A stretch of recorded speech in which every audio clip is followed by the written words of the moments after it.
Hi అందరికి అందరు ఎలా ఉన్నారు? నేనైతే చాలా బాగున్నాను. మీరు బాగుండాలని మనస్ఫూర్తిగా కోరుకుంటున్నాను. ఇది వచ్చేసి మండే రోజు చేసిన బ్లాగ్. ఇప్పుడు టైం వచ్చేసి కరెక్ట్గా 9:30 అవుతుంది.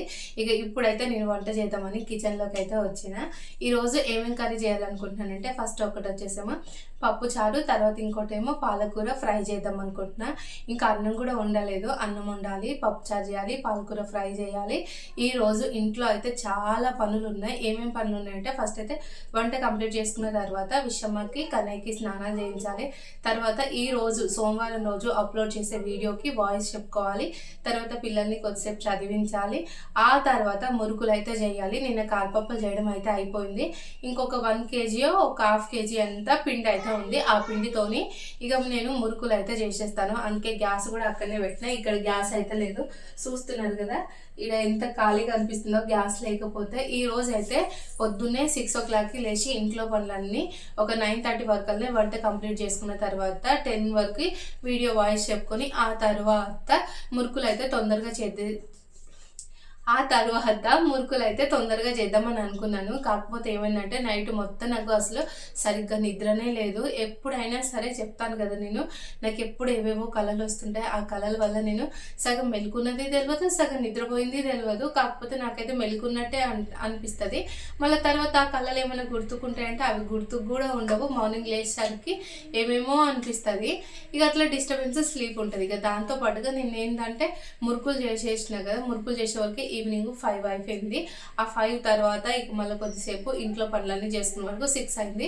మళ్ళీ విషయము కన్నయ్యని చదివించడం అయితే స్టార్ట్ చేశాను. మొన్నటిదాకానేమో వింటర్ హాలిడేస్ వచ్చినాయి కదా, ఆ హాలిడేస్ నేను జనవరి 10 వరకు అని చెప్పిన. కానీ ఇప్పుడు మళ్ళీ 14th వరకు హాలిడేస్ అనేవి పెంచినారు. మళ్ళీ ఇంకోటి ఏంటి అంటే ఫిబ్రవరి 1st వీక్ నుంచి ఎగ్జామ్స్ స్టార్ట్ అంట. ఇంకా సిలబస్ అంతా ఇచ్చిండ్రు. అవి లెసన్స్ కూడా అవ్వలేదు. ఆ లెసన్స్ అన్ని పిల్లలకి ఎక్స్ప్లెయిన్ చేసి మళ్ళీ వాటి ఆన్సర్లు చెప్పే వరకు చాలా టైం అయితే అవుతుంది. నిన్నటి నుంచే సిలబస్ అయితే పెడుతూ ఉన్నారు. క్వశ్చన్ ఆన్సర్స్ అన్ని కాపీలో రాయించాలి. ఇక ఇదొకటి. పిల్లల్ని చదివించిన తర్వాత నైట్ ఇంకా 9:30 అయిపోయింది. అందరూ అయితే అన్నం తిన్నాక ఇంట్లో పనులన్నీ చేసుకున్నందుకు 10 అయింది. ఆ 10 తర్వాత ఇక కన్నయ్యని పడుకోబెట్టిన తర్వాత వాయిస్ చెప్పుకుందామని అనుకుంటే ఇక నాకు కూడా బాగా అలసిపోయాను కదా, నిద్ర వచ్చింది. వాయిస్ ఏం చెప్పలేదు. ఇక నైట్ అట్లనే పడుకున్నాను కదా. పడుకున్నాక ఇప్పుడు నాకు 11:30కి స్టార్ట్ అయిపోయింది దగ్గు. అంటే మొత్తం ఎట్లా అంటే పొడి దగ్గు. ఊకే ఒక నిమిషానికి 4-5 సార్లు దగ్గు వస్తుంది.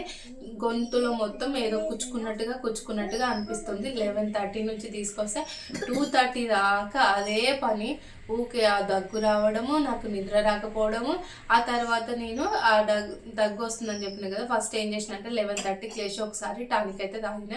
టానిక్ తాగిన తర్వాత ఫస్ట్ పడుకున్నాక మళ్ళీ అట్లనే దగ్గు వస్తుంది కదా, మళ్ళీ ఈ టానిక్ పోదు అని చెప్పేసి మళ్ళీ వచ్చేసి నేను ఏం చేసిన అంటే ఇంకప్పటికి నేను నిద్రలో లేవంగానే కెటిల్లో వాటర్ పెట్టుకున్నాను కదా, చల్లీలు తాగేసిన. మళ్ళీ చల్లీలు తాగడం వల్ల ఇంకా ఎక్కువ దగ్గు వస్తుంది కదా, మళ్ళీ దగ్గు వస్తూనే ఉంది.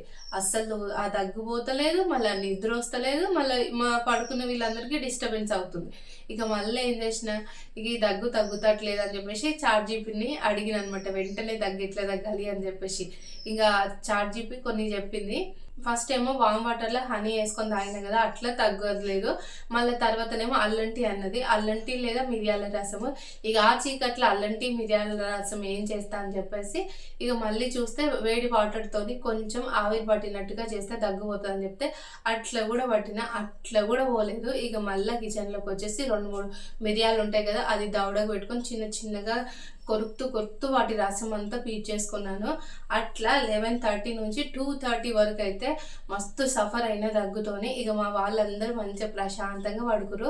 ఈరోజు మా సార్కి అయితే ప్రాక్టికల్ డ్యూటీ ఉంది. మార్నింగ్ అయితే 8కి పోవాలి కదా.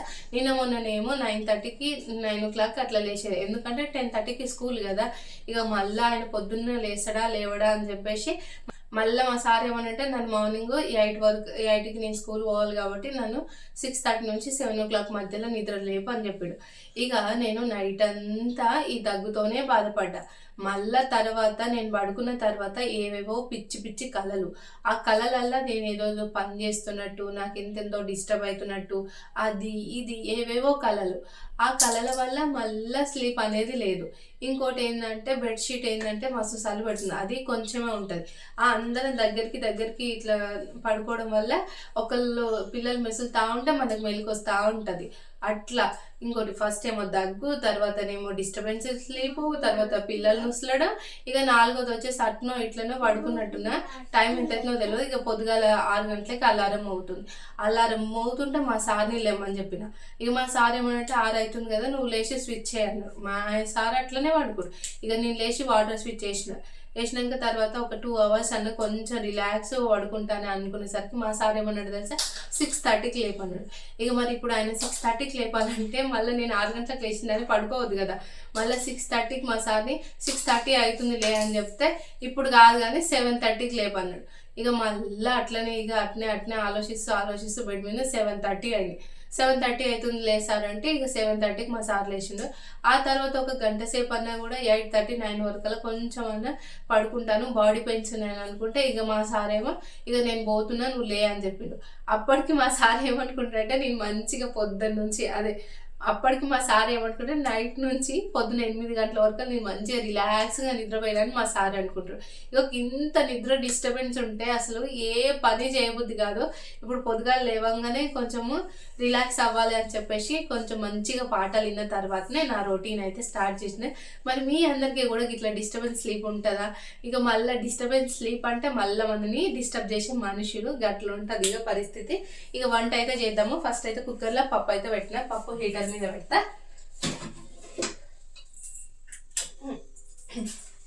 పాలకూర చాలా అంటే చాలా ఫ్రెష్గా ఉంది. అసలు ఎంత మంచిగా ఉందో చూడండి. కడగడానికి అవసరం లేదు, అంత ఫ్రెష్గా ఉంది.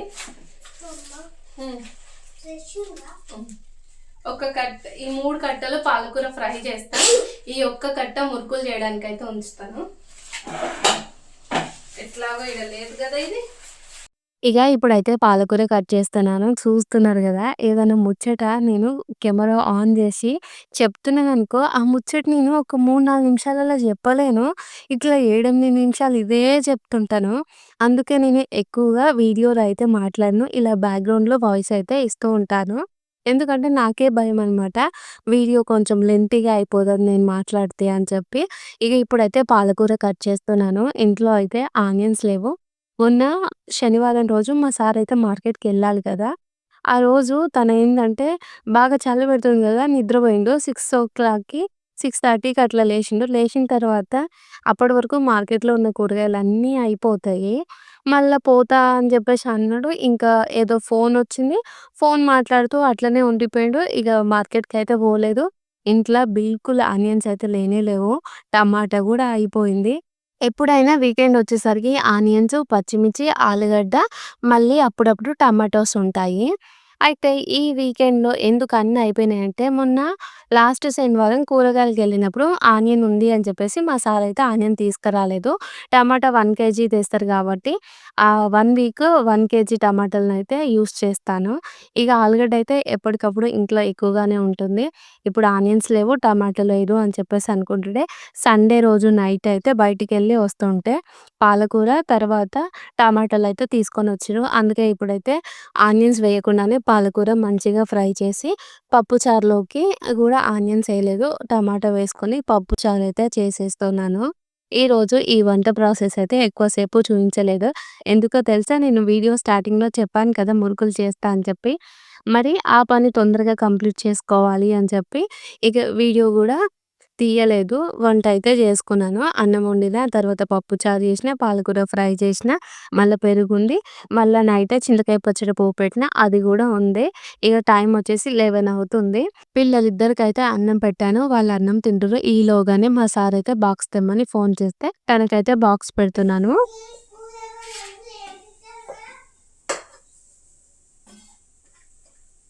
ఏ కన్నులు చూడని చిత్రమే చూస్తున్నది నాడు నా ప్రాణమే. వద్దులేండి, కూర మా సార్కి మరింత ఉండాలి. ఇంకా టిఫిన్ బాక్స్ అయితే ఇంకా ఉండాలి. వేడి వేడిగా అన్నం కలిపేసుకొని తినేసి మా సార్కి బాక్స్ ఇద్దాం. ఇంకా నేను తినలేదు కానీ మా సార్కి అయితే బాక్స్ అయితే ఇస్తాను. స్వెటర్ స్వెటర్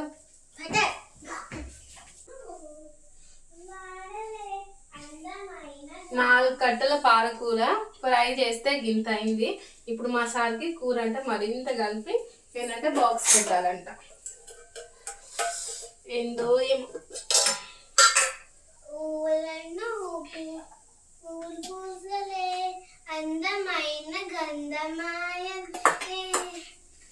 నేను వాడిన పాటలు నీకు ఎందుకు వస్తాయి విషయమా? నువ్వు వాడి ఇప్పుడు వాడినా చూడే ఆ పాట నాకు ఇష్టం. నీకు కూడా ఇష్టమా? ఏ కన్నులు చూడని చిత్రమే చూస్తుండగా నువ్వు నా ప్రాణమే. నిన్నటి నుంచి ప్రాక్టికల్స్ అయితున్నాయి కదా! మా సార్ అయితే 8 గంటలకే పోతుండు. అందుకే ఈరోజు కూడా మార్నింగ్ అయితే బాక్స్ ఏం తీసుకెళ్ళలేదు. ఇక ఇప్పుడైతే నేను పాలకూర ఏసి కలిపి అన్నం అయితే బాక్స్‌లో పెట్టి, చారైతే వద్దు అన్నారు. మళ్ళీ ఇంటికొచ్చిన తర్వాత తింటాడో తినడో అని చెప్పేసి ఒక చిన్న బాక్స్‌లో అయితే చారు కూడా పెట్టేసి తనకైతే బాక్సులు ఇచ్చేసి వచ్చిన తర్వాత ఇక ఇంట్లో పనులన్నీ అయిపోయినాయి. పిల్లల్ని కూడా కొద్దిసేపు చదివించాను. తర్వాత వాయిస్ కూడా చెప్పాను. ఇప్పుడైతే మురుకులు చేస్తాను. ఇగో ఇదంతా పిండి వచ్చేసి 1.5 kg ఉన్నట్టుంది. ఇప్పుడైతే మురుకులు చేస్తాను. దీంట్లో పాలకూర వేస్తా అని చెప్పాను కదా. ఫస్ట్ పాలకూర అయితే మిక్సీ పట్టుకుంటా. ఈడ పాలకూర మురుకులు చేయడానికి ఫస్ట్ అయితే నేను పాలకూరని మిక్సీ జార్‌లో వేసుకొని, దాంతో పాటుగా కొన్ని వాటర్ ఏసుకొని, అల్లం వెల్లుల్లి పేస్ట్ ఉంటది గదా! ఆ పేస్ట్ గూడా వేసుకొని అంతా అయితే మిక్సీ పట్టేసుకుంటున్నాను. ఫస్ట్ ఏమనుకున్నా అంటే పచ్చిమిర్చి కారం ఏద్దాం అనుకున్నా. మళ్ళా కొంచెం కారపప్పులకే ఆ పచ్చిమిర్చి కారం బావుంటది. మురుకులల్లోకి సెట్ అవుతుందో లేదో అని చెప్పేసి పచ్చిమిర్చి అయితే వేయలేదు. ఇగో ఇలా అయితే పేస్ట్ లాగా చేసేసుకున్నాను. ఫిల్టర్ అయితే అస్సలు చేస్తలేను. ఎందుకంటే పాలకూర అక్కడక్కడ ఉన్నా కూడా మనకు కనిపియాలి అని చెప్పేసి ఇంకా నేను అదేసుకున్న తర్వాత కొన్ని నువ్వులేసుకున్నాను. మళ్ళీ ఓమా వేసుకున్నాను. మా సార్ ఏంటంటే ఓమా కొంచెం ఎక్కువ క్వాంటిటీలో ఏయమని చెప్పాడు. అందుకే కొంచెం ఎక్కువగా ఓమా వేసుకొని కారం అయితే వేస్తున్నాను. ఎప్పుడైనా సరే ఈ కారం, ఉప్పు అన్ని సార్ల నేను వేసినప్పుడు సరిపోవు. కొన్నిసార్లు చప్పగా వస్తాయి. కొన్నిసార్లేమో మంచిగుంటాయి. ఇక కొంచెం సాల్ట్ గూడా వేస్తున్నాను. ఇగ ఇయన్నీ ఏసిన తర్వాత లాస్ట్‌కి కలోజీ సీడ్స్ అంటారు గదా! ఇవి ఎయ్యంది నేను మురుకులు అస్సలు జేయలేను. అవేస్తే టేస్ట్ బావుంటాయని చెప్పేసి ఎప్పుడూ ఏస్తుంటాను. ఇగ పిండయితే కలుపుకోవాలి. ఇక ఉప్పు కారం ఇవన్నీ అయితే వేసుకున్నాను. ఆడ కూర్చొని అయితే పిండి కలిపి మురుకులు అయితే చేస్తాను. పిండి కలపడం అయితే చూపించాను. ఎందుకంటే మీ అందరికీ తెలుసు కదా, పిండి కలిపితే ఇదంతా ఇల్లంతా పడుతుంది. అందుకే నిదానంగా పోయి కూర్చొని కలుపుకొని వచ్చిన తర్వాతనే ఇక మళ్ళీ తర్వాత అది మురుకులు చేయడం అయితే చూపిస్తా. ఇక ఇప్పుడు స్టార్ట్ అయిపోయింది అసలైన యుద్ధము. ఇది యుద్ధం అని నేను అనను. ఎందుకంటే నేనైతే ఈ మురుకులైనా సరే, కారపప్పులైనా సరే చాలా రిలాక్స్‌గా చేసుకుంటాను. ఇక మొన్నటిదాకా గ్యాస్ దగ్గర చేసిన, నిలబడి చేసిన కాబట్టి చేసేసరికి అలసిపోయినట్టుగా కాళ్ళన్నీ గుంజేవి. కానీ నిన్నైతే కారపప్పులు చాలా సులభంగా చేసేసాను. అలసిపోయినట్టుగానే అనిపియలేదు. ఇంకోటి ప్రతిసారి నేను మురుకులు గానీ, కారపప్పులు గానీ చేసేటప్పుడు ఒకటే అనుకుంటాను టేస్ట్ బాగా రావాలి. మా ఇంట్లో వాళ్ళకి నచ్చాలి అని. ఈసారి అయితే టేస్టు చాలా బాగొచ్చినాయి. ఎప్పుడైనా సరే నేను పిండి పట్టించడానికి మురుకులకేమో పుట్నాలేసి పట్టిస్తాను. పుట్నాలు తప్ప ఇంకేమెయ్యను. తర్వాత కారపప్పులకేమో మినపప్పేసి పట్టిస్తాను. ఎందుకంటే మినపప్పేసి అమ్మ పిండి పట్టిస్తది కారపప్పుల కోసం. మంచిగా క్రిస్పీగా బాగొస్తాయి. ఇక నేను మునపప్పు ఏస్తాను గదా కారపప్పులకి. మురుకులకేమో పుట్నాలేసేదాన్ని. ఆ పుట్నాలేసిన ప్రతిసారి మరి నాకు చేయరాకనో లేకపోతే ఏదో ఏంటో తెలీదు గానీ కొన్ని మురుకులేమో గట్టిగా వచ్చేవి. కొన్ని మురుకులేమో మంచిగా సాఫ్ట్‌గా వచ్చేవి. ఇక ఈసారైతే పుట్నాలేయలేదు పిండిలో. ఏమేసానంటే మినపప్పు వేశాను. తర్వాత బియ్యము, మళ్ళా సాపుడు దానాలుంటాయి గదా! అదే సగ్గు బియ్యం ఉంటాయిగా అవేసి పిండయితే పట్టించిన. మురుకులు గూడా చాలా అంటే చాలా టేస్టీగా వచ్చినాయి. సూపరున్నాయి తెలుసా! మురుకులు చేసిన తర్వాత మనకు మధ్యలో హోలొస్తే నేను సక్సెస్ అయినట్టు అని చెప్పి నేను అనుకుంటూ ఉంటాను. ఈసారి అన్ని మురుకులకి అట్లనే మధ్యలో హోలొచ్చినాయి. మంచిగా నోట్లో వేసుకుంటే కరిగిపోతున్నాయి మురుకులు. నేనైతే చాలా హ్యాపీ అంటే హ్యాపీగా ఉన్నాను. ఎప్పుడైనా సరే మురుకులు గానీ, కారపప్పులు గానీ ఇదే స్టైల్‌లో, ఇదే మెథడ్‌లో చేసేస్తాను. ఎప్పుడు మురుకులు చేయాలన్నా సరే ఈడ గ్యాస్ పెట్టుకొని నిదానంగా చేసేస్తాను. ఇక ఈ రోజు నుంచి నాకు మురుకులు రావు, కారపప్పులు చేయడం రావు అనైతే మీతో అనను. ఎందుకంటే నేను సక్సెస్ అయిపోయాను. ఒక్క మెథడ్ మనకు దొరికిన తర్వాత దాన్ని పట్టుకొని ఎలాడతాం అంటాం గదా! ఇగో నాకైతే ఈ ప్రాసెస్ మంచిగా అనిపిస్తుంది. పిండి పట్టేయడం, ఇలా నిదానంగా మురుకులు మంచిగా ఏ హడావిడి లేకుండా చేసుకోవడం. నాకేంటి అంటే మురుకులైనా, కారపప్పులైనా ఎవరైనా చేయమంటే నాకు మా ఇంట్లో తప్ప ఎక్కడా చేయరాదు. ఎందుకంటే నేను మురుకులు గానీ, కారపప్పులు గానీ చేసేటప్పుడు ఊకే చెయ్యిని వాటర్‌తోని కడుగుతూ ఉంటాను. ఈరోజు ఇక్కడ కడిగేది లేదు అని చెప్పేసి ఒక క్లాత్ అయితే పెట్టుకున్నాను. పిండి మన మురుకులు దాంట్లో పెట్టుకోగానే చెయ్యయితే తుడుస్తూ ఉన్నాను కదా! అట్లయితేనే నాకు మంచిగా చెయ్యొస్తది. లేదు అంటే నాకున్న పిండి మొత్తము ఆ మురుకులు చేసేదానికి, తర్వాత మళ్ళా ఆ గరిటెకి వీటికి అంటిస్తూ ఉంటాను. అందుకే క్లాత్ అయితే పెట్టుకొని మురుకులైతే చేస్తున్నాను. ఇక చూస్తున్నారు గదా! పాలకూర వేయగానే మొత్తం గ్రీన్ కలర్‌లో వస్తాయని అనుకోవద్దు. నేను కొంచెం రెడ్ మిర్చి పౌడర్ ఏసినా గదా! మళ్ళా గ్రీన్ కలర్ కావాలి కంప్లీట్‌గా అంటే కొంచెము మనం ఎక్కువ క్వాంటిటీలో పాలకూర తీసుకోవాలి. లేదు అంటే కొంతమంది ఫుడ్ కలర్ గూడా ఏస్తారు. ఇవైతే రెడ్ కలర్‌లోనే వచ్చినాయి. ఇక చూస్తున్నారు గదా! మురుకులు ఇలా దాంతోని తిప్పడం గూడా చాలా ఈజీగా అయిపోతుంది. ఇప్పుడు ఇంత ఈజీగా చేస్తున్నాను గానీ, బిఫోర్ మ్యారేజ్ ఇంత ఈజీగా అయితే ఎప్పుడూ చేయలేదు. ఎప్పుడైనా సరే పండుగొచ్చిందనుకో మా అమ్మ 5 సేర్లన్నా, 6 సేర్లన్నా పిండి పట్టిచ్చేది. ఇగ పొద్దున 10 గంటలకి అప్పాలు చేయడం మొదలుపెడితే ఫస్ట్ మురుకులు చేసేది. ఆ తర్వాత కారపప్పులు, ఆ తర్వాత పూరి పిండి పిసికి పూరీలు చేసేది. ఆ తరువాత వెంటనే ఈవినింగు 3:00 వరకల్లా మా నాన్న చౌటుప్పలకెళ్ళి శనగపిండి ప్యాకెటు, మళ్ళీ బజ్జీలైతే అది బజ్జీ మిరపకాయలు తీసుకొచ్చేవాళ్ళు. ఈవినింగు ఇవన్నీ అయిపోయిన తర్వాత రేపటి కోసం బజ్జీలు గూడా అమ్మ ఆ రోజు ఈవినింగే చేసేది. ఇగ నేను మా గీతకేందంటే ఇంట్లో అమ్మ అవి మురుకులు చేస్తున్నప్పుడు ఏమేం పనులు జేయాలి అని జెప్పేసి మేమిద్దరం ముందే డిసైడ్ చేసుకుంటాం. ఇగ నేను పిండి పెట్టిచ్చిననుకో ఆ మురుకులు చేసేది మిషన్ ఉంటది గదా! దానికి మొత్తం అంటిస్తా. అందుకే ఇగ మా అమ్మ నన్ను పిండి పెట్టనీయదు. మా అమ్మ చేస్తుంటది కాలుస్తుంటే, అక్క అయితే పిండి పెట్టిస్తది. తర్వాత తను కారపప్పులు ప్రెస్ చేస్తుంటే నేను ముద్దలు చేసిస్తాను. తను పూరీలు ఇలా లక్కకులతోని అప్పలాగా చేస్తుంటే, నేను మళ్ళీ ముద్దలైతే చేస్తూ ఉంటాను. ఇగ వాళ్ళు పొయ్యి కాడ కష్టపడుతుంటే ఇగ నేనేం చేస్తా, ఇప్పుడు ఈ గిన్నెలన్నీ వస్తాయి గదా! మురుకులు చేసిన గిన్నెలు, తర్వాత కారపప్పులు చేసిన గిన్నెలు, తర్వాత ఇంట్లో పూరి పిండి పడతదిగా, ఇవన్నీ క్లీనింగు, తోమడం నా పని. అమ్మ చేతి కింద ఉండడం మా అక్క పని. అట్లుండేది మాకైతే. ఎప్పుడైనా సరే రేపు పండుగ అనంగా ముందు రోజు చేసేది. సంక్రాంతికైతే భోగి రోజు చేసేది మా అమ్మ. అమ్మ మురుకులు గాల్చి, ఒక గిన్నెలో ఒక వాయి గాల్చి, ఆ గిన్నెలో వేయంగానే, "అమ్మ దేవునికెప్పుడు పెడతావు? అమ్మ దేవునికెప్పుడు పెడతావు?" అని జెప్పేసి నేనైతే ఒకటే అడిగేది. ఇగ మా అమ్మ ఒక 3, 4 వాయిలు కాల్చిన తర్వాత దేవునికి పెట్టి మాకైతే మురుకులు ఇచ్చేది. ఇగ మేము ఆ మురుకులు తినుకుంటా, కారపప్పులు తినుకుంటా, ఆ పిండి వంటల పనంతా కంప్లీట్ చేసేవాళ్ళము. ఇగ ఈవినింగ్ 4:30కి అట్లా అయిపోయేది. అప్పటికే ఇంగ రేపటి కోసం మిర్చి బజ్జీలు చేస్తది గదా! అవి ఒక 2, 3 తిని, ఇగ గిన్నెలన్నీ తోమేదాన్ని నేనైతే. ఇగ మా అక్కయితే అప్పటిదాకా పొద్దున్నుంచి మళ్ళా సాయంత్రం 4 గంటల దాకా పొయ్యి కాడ కూసుంటది గదా! ఇగ ఒక్క పని గూడా చేయకపోయేది ఇంట్ల. నేనే గిన్నెలు తోమాలే, నేనే ఇల్లు ఊకాలే, మళ్ళా తర్వాత బియ్యం కడగాలి. ఇదంతా నా మీద నొక్కేది మొత్తం మా అక్క. ఎంతైనా సరే మా గీతక్కకు పని నుంచి ఎస్కేప్ అయ్యడం చాలా తెలుసు. ఇగ అదంతా ముచ్చట ఓకే గానీ, ఈడైతే మురుకులు చేసినా చాలా అంటే చాలా బాగా వచ్చినాయి. పర్ఫెక్ట్‌గా వచ్చినాయి. ఎప్పుడు ఇదే మెథడ్ ఫాలో అయితానైతే మళ్ళీ చెప్తున్నాను. మీకు కూడా మీ అమ్మ పిండి వంటలు చేసేటప్పుడు మీరందరూ ఏం పనులు చేసేవాళ్ళో గూడా కామెంట్ చేసైతే చెప్పుర్రి. ఇగ పొద్దటి నుంచి చాలా పనైతే చేశాను. మురుకులు చేసే వరకు ఒక 3 అవర్స్ టైం అయితే పట్టింది. ఎందుకంటే చిన్న గ్యాస్ గదా! నిదానంగా కాల్చిన.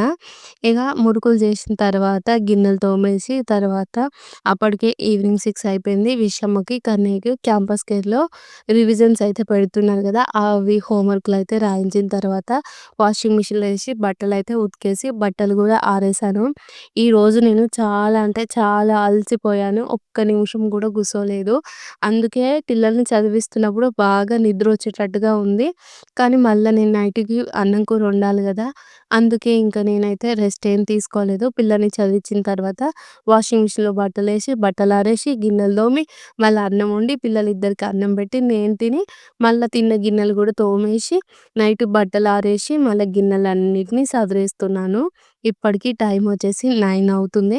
మళ్ళా 9 తర్వాత గూడా విషమ్మకి, కన్నయ్యకి రోజు ఒక 6 సబ్జెక్ట్‌లయితే రివిజన్‌కి పంపిస్తున్నారు.